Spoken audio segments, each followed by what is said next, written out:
Learners, I welcome you all to the lesson 17, Caring for Others of Secondary Level English. We all know how love and care are two important things that bind us together. We love our friends, cousins, brothers and sisters. But there are some people who give their unconditional love and support to people they not even know personally. They even care for those who are alone and helpless. They do not look forward to any reward for their kind actions. What can we call such people? Shall we call them the saviors of humanity? We should be proud of them. Learners, over here, this lesson is divided into three parts. The first is an interview with Mother Teresa. The second is a report about Janki Iyer and her school, Anand Bharti. The third is the story of a young girl called Bhagya. After completing this lesson, you'll be able to state the purpose of taking an interview, frame questions for an interview, recognize the selfless services of some great women, use the adverb clause of time, observe the positive impact of love and care, recognize the need to sacrifice for the benefit of humanity, and develop self-awareness about how you make difficult choices and decisions. Learners, try to read the lesson on your own, twice or thrice. Coming to the gist of the lesson deals with different types of people who are driven by a cause and passion to do something for humanity. Such people are selfless workers and do not work for rewards or recognition. Nothing pleases them more than bringing comfort or happiness to others. This lesson is divided into three sections. The first section is in the form of a dialogue with Mother Teresa, who came all the way from Italy to serve the poor and destitute and the dying. The second section is a report about Janki Iyer and how she runs a school for the poor. The third section is a story about a girl called Bhagya who works as a domestic help and the efforts she makes to educate herself. Learners, now read the first section of the lesson, part 1, section 17.1. I'm sure you all have heard about the saintly lady who came all the way from Italy to take care of the poor and the needy and the dying in India, because India has the largest population of poor and needy too. There are not many people who are sensitive to their needs. Mother Teresa's heart was moved by the pathetic condition of such people who were often left to fend for themselves out in the street uncared for. What did she do for such people? Let's find out. First, let us know about Mother Teresa's early life. She was born in South Yugoslavia. She had come to India at the age of 13. She had come to Darjeeling to teach. Her heart was moved when she saw so much poverty and suffering in India. In 1931, she gave up teaching and decided to serve the poorest of the poor. She was a Christian and belonged to the Order of the Missionaries of Charity. The mission does a lot of things for the benefit of the poor. For instance, this mission runs more than 40 schools where more than 30,000 children are educated. This mission also has mobile dispensaries. You can call them dispensaries on wheels, which move from one place to the other to distribute free medicines to the poor wherever they are. Other organizations, institutes that she ran included training centers and destitutes homes for the poor and the needy. In 1979, the world honored her for her selfless service to humanity by giving her rare honor in the form of Nobel Prize for her services to the poor. She was also given the Bharat Ratna by the Government of India in 1980. Let us now read the extract from an interview she gave to a journalist called Malcolm Muggeridge and find out what she had to say about her initial problems. Malcolm asks her to explain what she meant by using the term home for the dying. Did she imply those people who are on the streets because they have been abandoned and are dying? Mother Teresa clarifies by saying yes. Then she explained the problems she faced in trying to establish a home for herself. She gave example of the first woman who she picked up from the street. She had been half eaten by the rats and the ants. Mother Teresa took her to the hospital, but the doctors refused to treat her, saying they could not do anything for her. But when Mother Teresa stood there stubbornly, the doctor had no choice but to take in the patient. After that, she went to the municipality and requested them to give some place where she could give some shelter to such people and take care of them. The health officer of the municipality took her to the Kali temple and showed her the Dharamshala. She was very happy to have some peace. As soon as this place was given to her, she set about doing her work. In the next 20 years, they had moved their patients in. As soon as the patients were moved, she and her team started the work of the home for the sick and the dying. In 1952, she was able to start her first home for the dying. Malcolm next asked her what exactly she was doing for these dying people after bringing them into the shelter. Mother Teresa explained that the first thing she does is make them feel wanted. She wants them to know that even if they have been cast aside by the society, there are people who really love them, care for them, even if it means that they just have a few hours to live. She feels it is worthwhile making them feel loved for the remaining time they are left with. Above all, it is very important for them to know that they are the children of the God and that they are not forgotten and that they are loved and cared. Malcolm next questions her on what happens to those who would get cured. Mother Teresa tells him that they find some jobs for those people who are capable of working. Others are sent home where they can spend the rest of their lives in happiness and comfort. Learners, the essence is to give hope, comfort, happiness, dignity, and the feeling of being loved and cared for to a person who is suffering and has been neglected by the society. We need to remember that we are all children of God, and it is our duty to help each other, especially those who are in need. Learners, now read section 2, 17.2. In this section, we'll read about a non-formal education system which is run by Janki Iyer, a social worker. It is heartening to note the effort she had made with minimum resources to give quality education to those who did not have the means to go to a regular school. Let us find out what she has done to impart the best kind of education to these marginalized sections of society. Think about this, learners. Can a 70-year-old woman do something constructive for the society, or is she only fit for home and care of the grandchildren? Can she do something unusual and become a role model for society? This article is taken from the Deccan Chronicle, which highlights the special school called Anand Bharti, run by Janki Iyer, a 70-year-old woman. Janki is very different from other women of her age. She teaches girls who are domestic helpers who cannot attend a formal school. The report tells us that although the school is a non-formal institution, the students and the teachers are very serious about education and examinations. The school has highly qualified teachers and other staff. The aim of the school is to educate the students as well as to make them strong and confident people with values and skills which will stay with them all their lives. There is a small quiet house a little distance from the Tamaka crossroads. This house is called Nida, which means a refuge. Attached to it is a small school. This school comes into life in the afternoons when one can see a lot of hustle bustle of girls. These girls are all domestic helps who can work and who actually work as maids in different households and later come to the school in the afternoon to learn to read and write. The woman who runs the house and who has a house in Nida is Janki Iyer. The reporter says this is no non-formal education sector. Why does the reporter say so?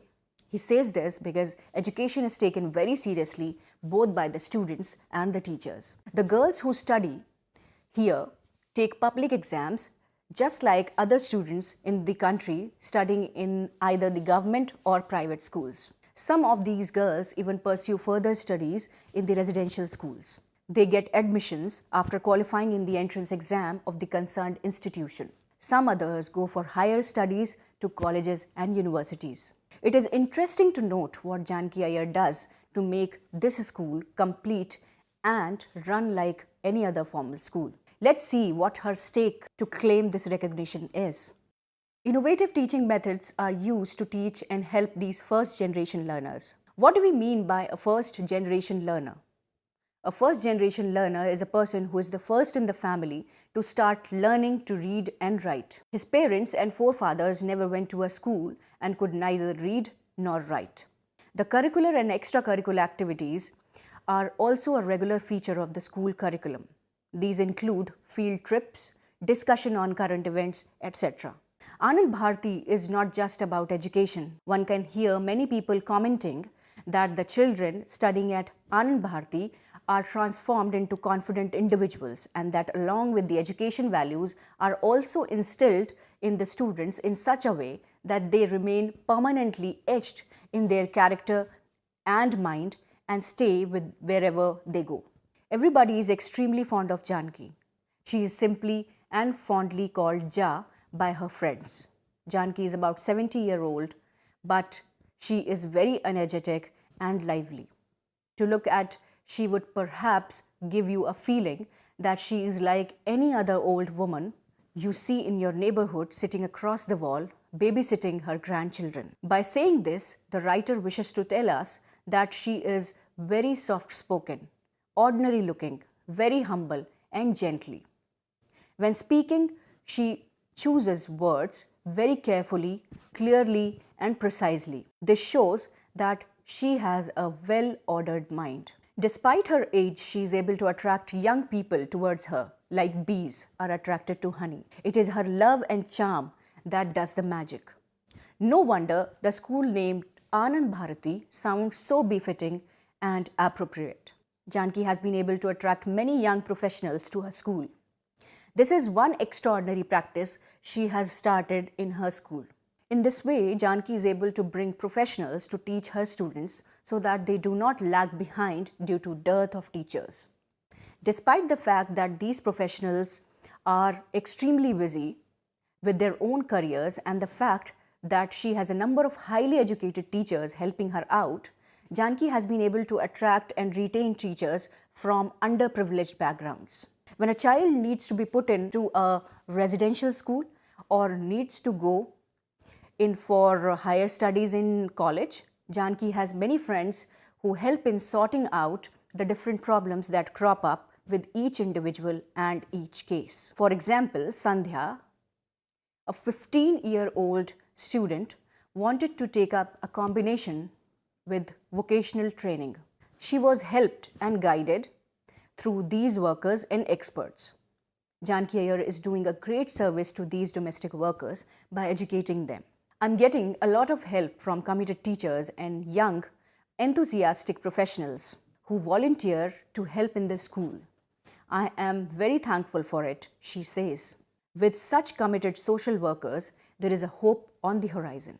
Learners, read the section 17.3. This is continuity of the previous section. Janki recalls the story of an exceptionally keen student called Bhagya. As we all know, there are many people who want to study to improve their lifestyle, yet we find most of them are not able to do this for many reasons, such as family responsibilities, sickness, or shortage of money. In this unit, Janki Iyer tells the story of one such person called Bhagya, who is a poor girl working as a domestic help, but her passion for studies is so great that she does not fail to attend classes at Anand Bharti. One day, she has to make a difficult decision. She is offered a job for 100 rupees, but she decides to give it to her friend just because she can have an education. Let us understand the story in detail. Bhagya was just a 10-year-old girl. She was one of the students at Janki's school, Anand Bharti. She would come to the class at 2 p.m. along with her younger sister, Swarna, and baby sister, Swapna. As soon as she came to class, Bhagya's behavior would change. She would be a different girl, she says. She would immediately hand over the baby sister Swapna to Janki and look happy and relieved on shedding her responsibilities. For the next 2.5 hours, she would be totally engrossed in her work. Like any other child of her age, she participated in all the activities, be it an exercise in Telugu or sums or drawing. After playing around for a while and scribbling on as late Swapna too, Janki would then put down the baby and start her work. Her work would by then get more intense. Everyone in the school seems to be busy and enjoying their respective activities, so much that nobody would realize how time passed. Before anyone could realize it, it would be 4:15, the time for games. Baby Swapna showed different moods on different days. Janki says on good days, she would sleep throughout, even through the game's time. The school would get over at the 4:45. One afternoon in July, Bhagya came to the class wearing a pair of rubber slippers. When Janki asked, she explained that she had started working for the occupants of a flat. This gave her a little extra income with which she bought a few things for herself, which she badly needed. Another day, she wore pretty green bangles on her slender wrists. They looked beautiful on her wrists. Janki says she was reminded of Sarojini Naidu's poem in which she talks about bangles as delicate, bright rainbow-tinted circles of light to my mind. This trend of purchases and possessing new items continued. Soon Bhagya had a set of new clothes. Days went by. We continued our work in the afternoon, she says. Bhagya was busy cooking and looking after Swapna in her own home. She also had her work in the flat on the 3rd floor. Some days she would come late to the class. Janki would get angry.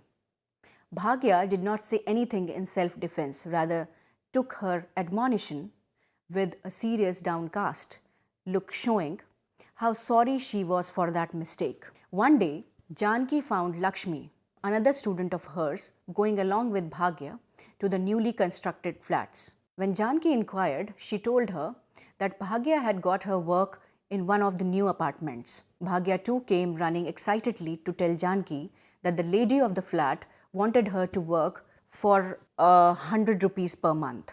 But Bhagya refused to take on the work, in spite of the fact that she was badly in need of money. She said she could not take up more work because she wanted to study in the afternoon. If she took up that job, she would not be able to attend school. So, she said she had decided to give that job to Lakshmi. The reply left Janki stunned. So great was Bhagya's desire to learn and study. Bhagya had made a deliberate choice. She did not mind sacrificing an extra 100 rupees, which she would have earned every month in order to study. Janki was impressed by the way she explained and put it in words. She was absolutely clear about what she wanted.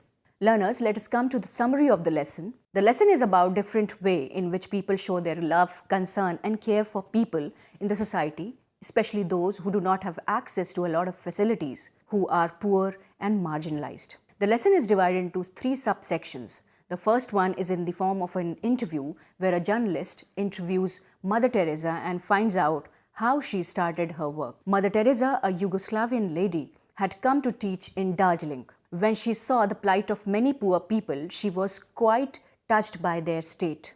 Most of these were people who had been abandoned by their families and left to suffer on their own. They were little children to grown-ups who were suffering from some or the other disease. She first organized some space which she could use as a shelter for such people. With the help of the health officer, she acquired a shelter behind a temple. She did not complain but was happy with whatever she got and started her work. In one case, she took a half-eaten woman to the hospital where the doctor refused to attend on her, saying he could do nothing to her. Mother Teresa insisted that the doctor should take up her case, otherwise she refused to budge. She did her best to serve people who were almost on the verge of dying. She wanted everyone to know that there are people who were there to love them and care for them. She was of the opinion that we should give them whatever happiness we can. Some of these people would die, and of those that survived, she would arrange some jobs for them, and yet others would go back to their families. The second part of the lesson is a report about a school which is being run by Janki Iyer in Nida. She takes in all those children and adults who want to learn. Her school hours are in the afternoon to enable them to do their morning chores and come at a time when no one is required to work in houses. Most of her students are domestic workers. Janki runs the school in a very professional way. She has a number of voluntary teachers on her roll, but she also arranges experts to help her teach or run other errands for school. Her timetable is flexible and curriculum is varied and dynamic. She organizes trips and excursions and also prepares children for admissions to other residential schools or colleges or any other higher study. The third part of the lesson is a story of Bhagya, a 10-year-old domestic help. Bhagya was a keen student, so she started attending the school. She had to carry her baby sister along with her. Surprisingly, in Janki, she found a mother who lovingly took the baby from her and babysit her, thus letting Bhagya study properly. She noticed many changes in Bhagya. One day she wore bangles, another day she wore a new dress, and so on.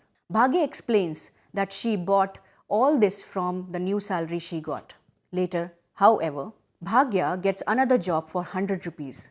Bhagya chooses not to accept it. She gave it to Lakshmi, her friend. She did all this to ensure she was able to continue school. Learners, there are some social issues and points to ponder. After reading the lesson, what comes to your mind? Why are most of the people suffering? What are the different kinds of sufferings they go through? Why is society so indifferent towards these people? Do they live a dignified life sitting on roads, or when they are suffering from some ailment and there is no one to care for them?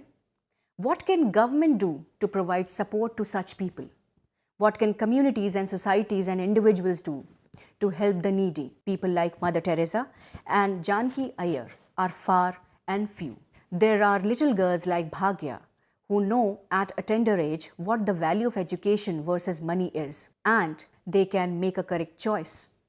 Little Bhagya was so much fond of life. She wanted to enjoy the colors of life by earning a little extra so that she can fulfill some of her desires. Have you ever thought about the suppressed cravings they have? What can we do in our respective colonies and societies? Is social work the exclusive domain of adults, or can children too help? Learners, let's learn grammar. There are some statements and try to understand them carefully. As soon as she comes to the class, there is a change in Bhagya. Second sentence, after Swapna has played around for a while, she has her afternoon nap. Now, as soon as she comes to the class, after Swapna has played around for a while, these words tell us something about an action and when it was done. Since it is a group of words with a finite verb in it, it is a subordinate clause. And since it qualifies the main verb, that is the action verb in the main clause, it is functioning as an adverb. We call such group of words with a finite verb a clause, and if it adds something to the meaning of the verb, it is called an adverb clause. Finally, in the said examples, the indicator is time.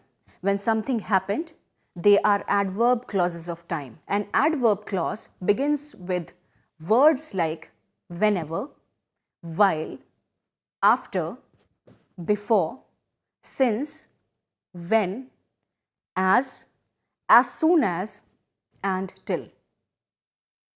An adverb clause of time tells us about the time when an action is performed, when a certain action is performed. An adverb clause answers the question when about the main clause. When about the main clause. An adverb clause answers the question when about the main clause. For example, in the said examples, the question we can put to ourselves is, when is there a change in Bhagya? Or when does Swapna have her afternoon nap? An adverb clause should not be confused with an adverb. For example, I saw the movie yesterday. I saw the movie before I left for Jaipur. Both these sentences answer the question when, but in the first sentence, yesterday is an adverb. It is not a clause because it is one word only. In the second sentence, when you ask the question, when did you see the movie? You get the answer, before I left for Jaipur, which is a clause. A clause has a subject and a full verb, that is a subject and a predicate. The answer, before I left for Jaipur, has a subject, I, and a verb, left. So it is an adverb clause of time. Now, learners, try to do the exercises given in your textbook. Coming to another section, framing questions for interview. Learners, what is an interview? An interview is a conversation between two or more persons. It is a conversation in which questions are asked by the interviewer to get some information from the interviewee. An interview is conducted for a specific reason. It could be an interview to test the knowledge and suitability of a person for a particular job. This is the most common kind of interview. An interview can be conducted to collect information about life, work, and achievements of a famous person. It could also be an interview of a well-known person to find out his or her opinion about important social, political, cultural, and other topics. What is a report, learners? A report is a presentation of information already collected through an interview, observation, or in some other way. Some important features of a report are relevant and accurate facts, use of narrative style for presentation, coherence and connectivity of points. When interviewing someone, you have to form your questions very carefully, learners, so that you are able to get the maximum information from the interviewee. You can ask certain questions. You can ask about the person's action.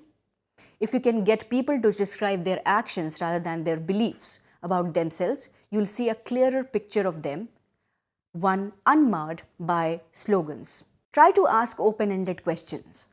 Try to ask pointed questions and light-hearted questions. You can also ask short questions and then follow up. Learners, I hope you understand how to frame questions for interviews. Now, I'll give you an exercise. Imagine that you have to interview Janki Iyer to collect information about Anand Bharti School. Make a list of 5 questions you would ask her. Make a list of 5 questions you would ask her. Coming to the conclusion of this video lesson. Love and care join people. I hope you understand, learners. You can create a better society if you take care of the people who need you. You can do it in many ways. You can take care of the sick and the neglected like Mother Teresa did. Or you can hold the hand of a little child who has to cope with the responsibilities of an adult and help him or her to move forward like Janki Iyer did. There are other ways you can help the needy, and each of us should try to help such people in whatever way we can. However, a person who is in a difficult situation should set goals for himself or herself and work very hard to achieve them like Bhagya did. You should not give up hope and courage or forget what your goals are. You sometimes need help from others who are in a position to help. But you also need to help yourself by working hard to improve your life and achieve your goals. Learners, with this, I hope that you have understood the lesson well. Each lesson of secondary level English needs your undivided attention before writing the exam. Best of luck. Thank you.